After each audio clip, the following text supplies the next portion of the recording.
এই সরকারের 1 বছর পূর্তি উপলক্ষেই এই চুপ্পুকে অপসারণ করতে হবে এবং রাষ্ট্রপতি হিসাবে তিনি বেগম খালেদা জিয়ার নাম প্রস্তাব করেছেন। নানা নাটকীয়তার পর অবশেষে পদত্যাগপত্র পাঠালেন প্রেসিডেন্টের পদত্যাগ করার নজির দেশটির ইতিহাসে এই প্রথম। নানা নাটকীয়তার পর প্রেসিডেন্টকে আনুষ্ঠানিকভাবে পদত্যাগ করেছেন। এছাড়া তার পদত্যাগের বিষয়টি প্রকাশ করেছে আন্তর্জাতিক গণমাধ্যমগুলো। আবার এক ঢিলে দুই পাখি, যে শাহাবুদ্দিন চুপ্পুর উপরে যেহেতু ভরসা নেই বর্তমান সরকারের, বিএনপির আপত্তি আছে, অন্যান্যদের আপত্তি আছে, সুতরাং তাকে সরানো মানে এক ঢিলে দুই পাখি মারার মতন কার্য সিদ্ধ করা। সব ধরনের সমস্যা সমাধান হবে। আর এই শাহাবুদ্দিন চুপ্পুকে বের করার জন্য একটি উপায়, সেই উপায়টি হলো সেই প্রস্তাবটার পক্ষে আমি কাজ করেছি, এই প্রস্তাবটার পক্ষে আমেরিকা কাজ করেছে, ইউকে কাজ করেছে, ইউরোপ কাজ করেছে, অস্ট্রেলিয়া কাজ করেছে, জাপান কাজ করেছে, চায়না কাজ করেছে। অবশ্যই চমকে ওঠার মতন একটি সংবাদ, হঠাৎ করে যে কেউ চমকে উঠতে পারেন। রাষ্ট্রপতি শাহাবুদ্দিন চুপ্পুর দিন শেষ, এটাই হচ্ছে জনগণের জন্য আরেকটি সুখবর। আল্লাহ যা করে ভালোর জন্য করে ভাই, বলি সব সময় বলি। সামনে বিশাল ফাইট তো ভাই, বিশাল ফাইট। রাজনীতি শিখাই দিবে স্যারে, আপনাদেরকে রাজনীতি শিখাই দিবে, সব কিছু কন্ট্রোলে ভাই। আসসালামু আলাইকুম এভরিওয়ান, কি অবস্থা সবার? আশা করছি সবাই ভালো এবং সুস্থ আছেন। প্রতিদিনের মতো আবারও আরেকটি নতুন ভিডিওতে আপনাদের সবাইকে স্বাগতম। আপনারা ইতিমধ্যে কিছু অংশ বিশেষ এবং টাইটেল এবং থাম্বনেল থেকে বুঝতে পেরে গিয়েছেন ভিডিওটি কতটা গুরুত্বপূর্ণ হতে যাচ্ছে এবং রাজনৈতিক যে চলমান পরিস্থিতি তারও ধারাবাহিকতা আজকে আমাদের এই ভিডিওটি। আপনারা ইতিমধ্যে ভিডিওটি কিছু অংশ বিশেষ এবং টাইটেল থাম্বনেল থেকে বুঝতে পেরে গিয়েছেন ভিডিওটা কতটা গুরুত্বপূর্ণ, এবং পরবর্তী সম্পূর্ণ ভিডিওটা দেখলে আপনারা বুঝতে পারবেন কতটা গুরুত্বপূর্ণ এবং তথ্যবহুল। সম্পূর্ণ ভিডিওটি শুরু করার পূর্বে আমি আপনাদেরকে জানিয়ে রাখতে চাই, যারা আমাদের এই চ্যানেলটিতে নতুন অবশ্যই সাবস্ক্রাইব করে পাশে থাকবেন, এবং যারা ইতিমধ্যে সাবস্ক্রাইব করে ফেলেছেন আপনাদেরকে অসংখ্য ধন্যবাদ। তবে চলুন আমরা মূল ভিডিওটি শুরু করি। জিয়াকে প্রেসিডেন্ট করলে সব ধরনের সমস্যার সমাধান হবে। আর এই শাহাবুদ্দিন চুপ্পুকে বের করার জন্য একটি উপায়, সেই উপায়টি হলো বেগম খালেদা জিয়ার মতন একজন সিনিয়র ব্যক্তিকে যদি রাষ্ট্রপতি করা হয় তাহলে কারো কোনো আপত্তি থাকবে না। আমি ডক্টর পিনাকি ভট্টাচার্যের এই কথার সাথে একমত হওয়ার আগে আপনাদেরকে আমি জানাতে চাচ্ছি যে গত পরশুদিন যে একটি মহাসমাবেশ করেছে বাংলাদেশের ইসলামিক দলগুলা মিলে, এটা স্পেশালি আয়োজন করেছিলেন চরমুনাই ইসলামী শাসনতন্ত্র আন্দোলন বা ইসলামী আন্দোলনের এই মহাসমাবেশ থেকে জামাত যে দাবিগুলা করেছে, চরমুনাই যে দাবিগুলা করেছে, সেই দাবিগুলা নিয়ে কিন্তু এখন আলোচনার জ্বর চলছে। এই আলোচনার জ্বরের মাঝখান দিয়ে বিএনপিকে একবারে এককভাবে প্রেসিডেন্ট দিয়ে দিলে, বেগম খালেদা জিয়াকে প্রেসিডেন্ট দিয়ে দিলে জামাত, চরমুনাই, এনসিপি, আরো যারা রাজনৈতিক দল আছে ইসলামিক দলগুলা সহ, তারা কতটুকু বেগম খালেদা জিয়াকে সরাসরি রাষ্ট্রপতি হিসাবে মানতে রাজি হবে, এই বিষয়টা কিন্তু এখন আলোচনার বিষয়। প্রথমত প্রস্তাবটা ছিল ইউরোপিয়ান ইউনিয়ন থেকে যে জাতীয় সরকার করতে হবে, জাতীয় সরকারে বিএনপি থাকবে, জামাত থাকবে, এনসিপি থাকবে, ইসলামী আন্দোলন থাকবে, বাংলাদেশের বাকি সব কয়টা রাজনৈতিক দল থাকবে এবং সুশীল সমাজও থাকবে। আর সব দলের লোকেরা মিলে জাতীয় সরকার দেশ পরিচালনা করবে। চুপ্পুর জায়গায় চলে যাবে ডক্টর মোহাম্মদ ইউনূস, প্রেসিডেন্ট হয়ে যাবে ডক্টর মোহাম্মদ ইউনূস। তারেক রহমান লন্ডন থেকে গিয়ে প্রধান উপদেষ্টা হবে, জামাতের আমির ডেপুটি প্রধান উপদেষ্টা হবে। প্রধান উপদেষ্টা এবং সহকারী প্রধান উপদেষ্টা দুইজন থাকবে। উপপ্রধান উপদেষ্টা, যেটাকে আমরা বাংলায় বলি উপপ্রধানমন্ত্রী, এই উপপ্রধানমন্ত্রী অথবা প্রধানমন্ত্রী নামের পরিবর্তনে কোনো সমস্যা নাই। আমরা যেটাকে এখন অন্তর্বর্তীকালীন সরকার বলছি, প্রধান উপদেষ্টা বলছি, তাকে প্রধানমন্ত্রী বললেও কোনো সমস্যা নাই। এই কাজটার ভিতরে বিএনপি রাজি না হওয়ার কারণে এই পর্যন্ত এটার সমাধান হয় নাই। তো বিএনপির কারণে যদি জাতীয় সরকার না হয়ে থাকে, আজকে বেগম খালেদা জিয়াকে রাষ্ট্রপতি করে ডক্টর মোহাম্মদ ইউনূস প্রধান উপদেষ্টা থেকে যদি রাষ্ট্র পরিচালনা করে, এখন আবার অন্য দলগুলা যে বিএনপিকে রাষ্ট্রপতি সরাসরি দিয়ে দেওয়া মেনে নিবে কিনা। বেগম খালেদা জিয়ার ব্যাপারে আমার আত্মবিশ্বাস আসছে যে উনি একজন মায়ের সমান সম্মানিত নারী, উনি প্রধান উপদেষ্টা নাকি রাষ্ট্রপতি হবেন এতে আমার আপত্তি করার কোনো বিষয় না। কিন্তু বাংলাদেশের সবগুলা রাজনৈতিক দল গত পরশুদিন যেই জাতীয় সমাবেশটা করেছে, সেই সমাবেশ থেকে বোঝা যাচ্ছে যে বাংলাদেশের সকল ইসলামিক দল এক ব্যালটে এক ভোটে চলে এসেছে। এখন ইসলামী দলগুলা বেগম খালেদা জিয়াকে রাষ্ট্রপতি করলে নির্বাচনে বেগম খালেদা জিয়ার কোনো প্রভাব আসবে কিনা, আর সেই প্রভাবে বিএনপি নির্বাচিত হবে কিনা, সেই কারণে অন্য দলগুলা বেগম খালেদা জিয়াকে সরাসরি রাষ্ট্রপতি মানবে কিনা, এটা আমার সন্দেহ।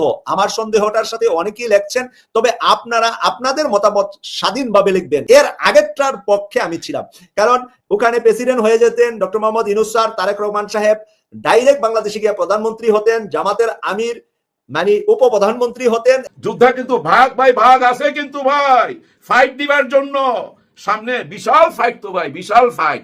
এই ফাইট আবার ওই মনে করেন না যে ব্রাহ্মণবাড়িয়ার মতো টাটা নিয়া বল্লম নিয়া হাতে, ওইটা না ভাই, ব্রেনের ফাইট, ব্রেনের ফাইট, রাজনৈতিক খেলা ভাই, রাজনৈতিক খেলা।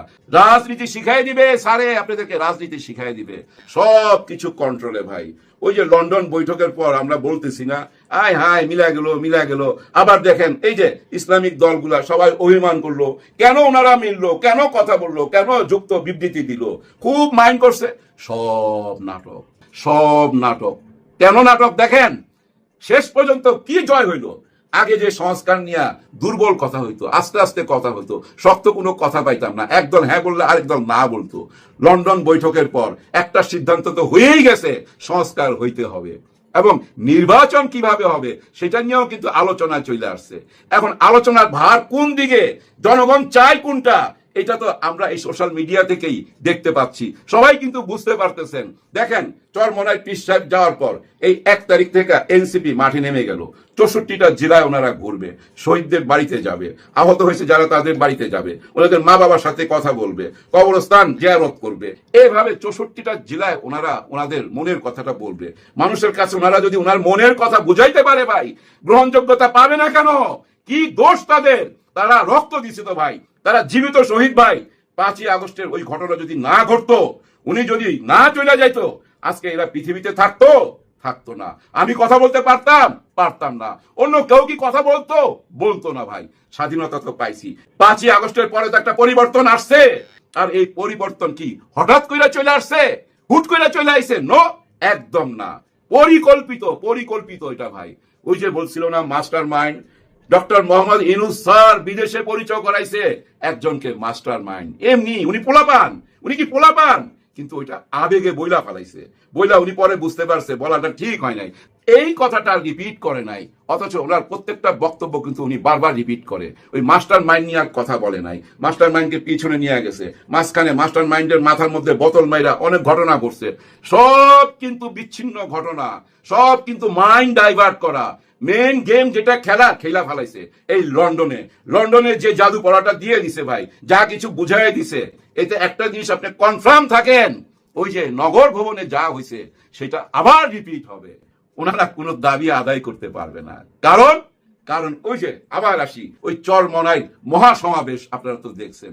এরপরে জুলাইয়ের 1 তারিখ থেকে এনসিপির কর্মকাণ্ডের কথা বললাম, এরপরে আসতেছে জামাতে ইসলাম, মেইন এই মাসেরই 19 তারিখে। আরে ভাই এটা কেমন যুদ্ধ জানেন? মাইন্ড গেমের যুদ্ধ তো। ওই যে দেখেন না ইরানে প্রথম মিসাইল গুলা কি মারছিল, পুরনো, আজ থেকে 20 বছর 25 বছর আগে বানানো মিসাইল গুলা মারছে, পরে মারছে লেটেস্ট, যেটা পৃথিবীর কারো কাছে নাই, এমন ফর্মুলা বানাইছে কারো কাছেই নাই। তেমনি দেখেন একটার পর একটা গ্রেট ওয়ালের মতো, চীনের গ্রেট ওয়ালের মতো চলে আসতেছে 19 তারিখে। 19 তারিখের পরে আরো বিশাল ভাবে আসবে ভাই অরাজনৈতিক দল হেফাজতে ইসলাম। ওনাদের দাবি তো রয়েই গেছে। শাপলা চত্বরে যেভাবে ওনাদের রক্ত ধোয়া হয়েছে সকালবেলা ভোর রাত্রে, যেভাবে অন্ধকারে ওয়াইফাই বন্ধ কইরা সমস্ত মিডিয়াকে সরাই দিয়া যে ঘটনা ঘটাইছে, সেটার বিচার কি ওনারা চাইবে না? ওই বিচার তো ওনারা চাইছে, এই সরকারকে ওনারা এখান থেকে যেতে দিবে না বিচার না কইরা। সেই সমাবেশও আপনারা দেখবেন। এই যে একটার পর একটা আসতেছে, এখানে কি শেষ? নো, এখানেই শেষ না। আপনারা শুনছেন না শিবির দ্বারা পরিচালিত হয়েছে জুলাই গণ অভ্যুত্থান, এমন কোনো কথা শুনেন নাই? আরে হাসিনা আপা নিজেই তো বলছে শিবির আর জামাত এই কাণ্ড ঘটাইছে, এরাই জঙ্গি। ওরা জঙ্গি বলুক, সেই শিবির কিন্তু রিজার্ভ ফোর্স, হ্যাঁ রিজার্ভ সোলজার, কিন্তু একদম নীরব। কোনো আলোচনায় আছে? ওই যে আমরা রোজার সময় দেখছিলাম প্রতিদিন লাখ লাখ টাকার ইফতারি করায়, তারপর আর কোনো নিউজে আছে? চুপচাপ, লেখাপড়ায় মন, আর ভিতরে ভিতরে যে কাজগুলা করার সেটা করে যাচ্ছে। কোন কাজ বুঝছেন? এই সোশ্যাল মিডিয়া, এই সোশ্যাল মিডিয়া টোটালটাই ওনাদের দখলে, ওনাদের কাজ ওনারা করে যাচ্ছেন। আবার সোশ্যাল মিডিয়াতে অনেক নোংরা সাইট আছে, সেগুলা না, কিন্তু এই নোংরা সাইটগুলা কারা করতেছে এটা আপনারা বুঝা নেন। দেখেন গত 9-10 মাসের ঘটনা একটুখানি আপনারা কল্পনা করেন। মহামান্য রাষ্ট্রপতি ছুপ্পু সাহেবকে সরাইতে চাইলো, কারা না বললো? সরাইতে পারলো না। কেন না বললেন? কি কারণে না বললেন? যদি আপনি জুলাই গণ অভ্যুত্থানকে মেনে নেন, না করলেন কেন? আজকে যদি ওনাদেরকে প্রশ্ন করেন কোনো উত্তর দিবে না। দেখছেন খেলা কোথায়? হ্যাঁ ভাই, डॉक्टर मोहम्मद इनूस सर के जरा भूल बुझबेन ना। जीतने के लिए कभी कभी हारना होता है, हार के जो जीतता है उसके ही बोलता है बाजीगर। আমার হিন্দিটা হয় নাই, বাজিগর ছবি ওই যে শাহরুখ খানের, মানে জিতার জন্য কখনো কখনো হারতে হয়। হ্যাঁ, এটা মনে রাখবেন, খেলা চলছে। ওই যে বললাম শিবির চুপচাপ আছে, এখানে আবার চিন্তা করেন এখানেই শেষ না, ইসলামিক দল আরো আছে। আগে ইসলামিক দলগুলোর মধ্যে বিভক্তি দেখা গেছে, উনি একরকম কথা বললে উনি আরেক রকম কথা বলতো। এইটা কিন্তু এখন নাই, একেবারে এক জায়গায় চলে আসছে, একটা প্ল্যাটফর্মে চলে আসছে, এবং উনাদের মঞ্চে বিএনপিকে ডাকা হয় নাই। তার মানে সরাসরি ঘোষণা দেওয়া, এই ভাই আপনার সাথে নাই, আপনার কথাবার্তা আমার পছন্দ না, আমাদের কথাবার্তা মাইনে নিতে হবে সরকারকে, কারণ আমাদের সঙ্গে তারাই আছে যারা জুলাই গণ অভ্যুত্থানে রক্ত দিছে। বাংলাদেশে এই মুহূর্তে সবচাইতে ভাইরাল নিউজ, সবচাইতে মুখরোচক আলোচনা, সবচাইতে আলোচিত সমালোচিত খবর, আসিফ মাহমুদ সজীব ভুঁইয়ার টার্কি থেকে মরক্কো যাওয়ার পথে টার্কিশ এয়ারলাইন্সের ব্যাগেজ চেক আপে একটি ম্যাগাজিন পাওয়া গেছে। এটা কিসের ম্যাগাজিন আমরা জানি না, এটা পিস্তলের ম্যাগাজিন না অন্য কিছুর ম্যাগাজিন, সেটা কেউই এখনও স্পষ্টত করে বলতে পারেননি। এমনও খবর আসছে যে এই খবরটা যখন গণমাধ্যমে দেওয়া হয়েছিল, তখন আসিফ মাহমুদ সজীব ভুঁইয়া তার ক্ষমতা বলে সেই খবরটাকে চাপা দেওয়ার জন্য সমস্ত সংবাদ মাধ্যমকে বারণ করে দিয়ে খবরটা নাকি চাপা দিয়ে ফেলেছে, কিন্তু খবরটা চাপা পড়েনি। খবরটা হয়তো বা কোনো টেলিভিশনের সংবাদ মাধ্যম ফলাওভাবে প্রচার করেনি, কিন্তু আসিফ মাহমুদ সজীব ভুঁইয়ার যে শত্রুপক্ষ আছে বা সরকারের যারা শত্রুপক্ষ আছেন তারা সেটাকে নিয়ে বেশ কসলাচ্ছেন। এটা কসলাইতে ভাই একদম তিতা বানায় ফেলাইছে না। আমি সেই ব্যাপারে কিছু বলবো না, কারণ কি একটা ম্যাগাজিন নিয়ে কোথাও ফ্লাই করা এটা অন্যায়। এখন অনেকেই প্রশ্ন তুলতেছেন এটা কিসের ম্যাগাজিন, অনেকে প্রশ্ন তুলছেন। অনেক কন্টেন্ট ক্রিয়েটারকে দেখলাম যে উনি লাইসেন্স পেলো কী করে, ওনার বয়স কত, উনি ট্যাক্স দিয়েছেন কিনা। বাইরে সেই প্রসঙ্গগুলো তো আলাদা। উনি লাইসেন্স পেয়েছেন কী করে, ট্যাক্স দিয়েছেন কিনা, ওনাকে লাইসেন্স কে দিল, উনি কোন ক্ষমতা বলে পেয়েছেন, সেটা আমরা বুঝি।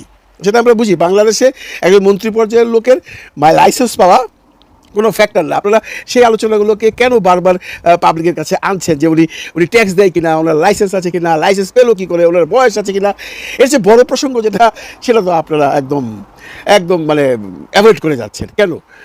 আপনারা একবার ভাবেন তো, এই যে লাইসেন্স কী করে পেলো, লাইসেন্স কে দিল,